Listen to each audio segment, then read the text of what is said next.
Season પણ હોય તો કેરીના રસ સાથે પણ તીખા ટમટમતા ખાજા ખાવાની ખૂબ જ મજા આવે છે. તો ફ્રેન્ડ્સ, હવે તમને ખબર પડી જ ગઈ હશે કે આજે સુરતી રસોઈ શોમાં હું તમને શું બતાવવાની છું. હેલો એન્ડ વેલકમ ટુ સુરતી રસોઈ શો. અને સુરતી રસોઈ શોમાં આજે અમે લઈને આવ્યા છે પ્રોપર સુરતી ખાજાની રેસીપી, અને તે પણ શહેરના જૂના અને જાણીતા જયશંકર ધનજી છે તેમની દુકાનની આ રેસીપી બતાવવા જઈ રહ્યું છું. તેઓ ખૂબ જ ના પાડી રહ્યા હતા, પણ ખૂબ જ કન્વિન્સ કર્યા પછી અને ખૂબ જ રિક્વેસ્ટ કર્યા પછી તેઓ અમારી સાથે કન્વિન્સ થઈ ગયા છે અને આ રેસીપી બતાવવા માટે તૈયાર થઈ ગયા છે. તો જયશંકર ધનજીના જે ઓનર છે કૃણાલભાઈ, તે આપણી સાથે છે. જે કૃણાલભાઈ, પહેલાં તો થેન્ક યુ વેરી મચ કે તમારી જે સિક્રેટ આ રેસીપી છે તે અમારા દર્શકોને તમે બતાવી રહ્યા છો તેના માટે. જે સુરતી ખાજાનો ક્રેઝ છે વર્ષોથી લોકોનો ઓછો નથી થયો, તો તે વિશે શું કહેશો તમે? સુરતી ખાજા એક વસ્તુ એવી છે કે ખરેખર જોવા જાય તો અત્યારના લોકો એવું માને છે કે વરસાદની સિઝનમાં ચાલુ થાય. ખરેખર આ વસ્તુ જે છે તે ઉનાળાનો એન્ડિંગ ને વરસાદની શરૂઆત, ત્યારે આ ખાજાનો ઉપાડ સારામાં સારો થાય છે. એટલે આપણે ત્યાં અહીંયા જે સુરતી પ્રજા જે ખરી તે લોકો જે એક કેરી ગાળોનો જે ઉત્સવ જે લોકો મનાવે છે તેની અંદર ખૂબ મહત્ત્વનો ભાગ છે તે ખાજા છે. સૌથી પહેલાં એ લોકો કેરીના રસ સાથે ખાજા ખાવાનું રાખે છે. એના પછી જે વરસાદની સિઝન ચાલુ થાય છે ત્યારે જે એની અંદર જે મસાલાઓ જે આવે છે તેનાથી શરીરની અંદર જે કુદરતી ગરમાશ જે થાય છે એના માટે આનો ઉપાડ વધારે પડતો થાય.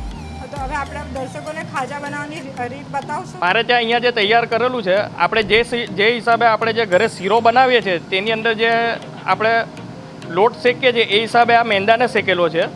એની અંદર મેંદો શેકાઈ ગયા પછી એની અંદર છે તે આપણે મરી છે, મીઠું ને જીરું એ આપણે સરખા પ્રમાણમાં નાખવાનું હોય છે. મીઠું સ્વાદ પ્રમાણે નાખવાનું હોય છે. એ નાખ્યા પછી એને તમે વ્યવસ્થિત રીતે હલાવશો એટલે આ ટાઈપનું એનો મસાલો તૈયાર થાય છે.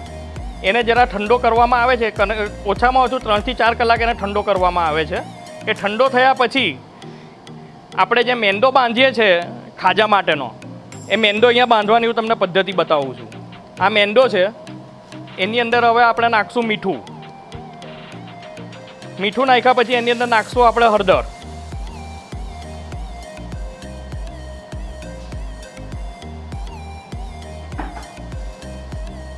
હળદર નાખ્યા પછી આપણે તેલનું મોણ નાખશું એની અંદર.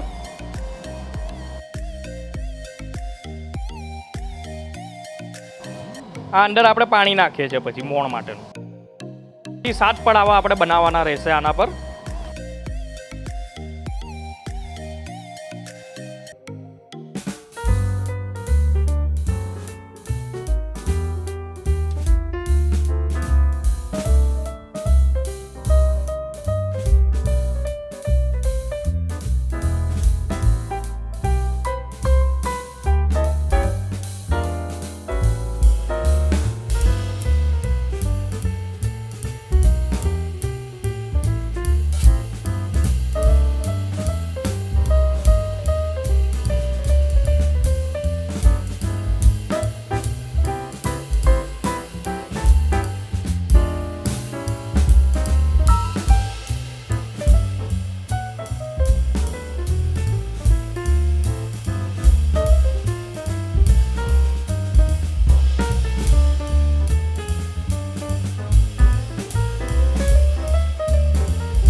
કેટલી વાર આપણે તળવાના છે આશરે?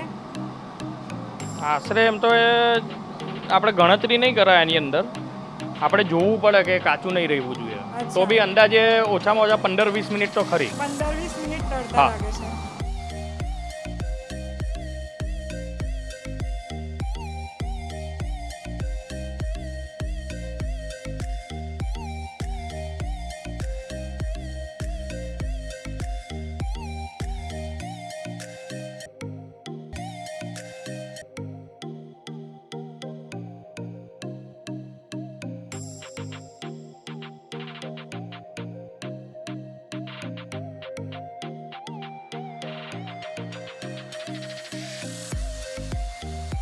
કૃણાલભાઈ, ઘણા લોકો ઘરે બનાવે છે તેમાં બેકિંગ સોડાનો યુઝ કરે છે. આપણે બેકિંગ સોડા ના આમાં બેકિંગ સોડાનો કોઈ યુઝ જ નથી આવતો.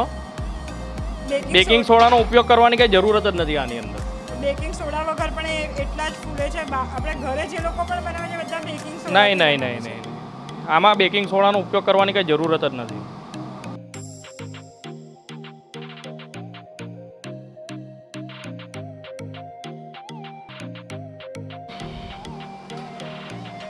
આને તળવામાં ઓછામાં ઓછી 15-20 મિનિટ થાય છે ને એના પછી આપણે ચેક કરવાનું રહે છે કે આ પાયકાત કે નથી થયા બરાબર અંદરથી.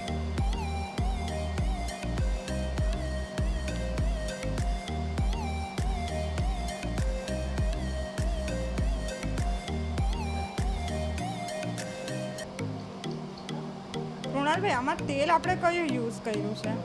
આની અંદર અત્યારે અમે લોકો જે વાપરીએ તો ફોર્ચ્યુન કપાસિયા વાપરીએ. બીજું પણ વાપરી શકાય? હા, આપણે બીજું તમારે જે વાપરવું હોય તો વપરાય. આપણે કપાસિયું બી વપરાય, તમારે સિંગતેલ વાપરવું તો સિંગતેલ બી વપરાય. તમારે જે યુઝ કરવું હોય એ તેલ વાપરો તો વાંધો કંઈ નથી આવતો આમાં.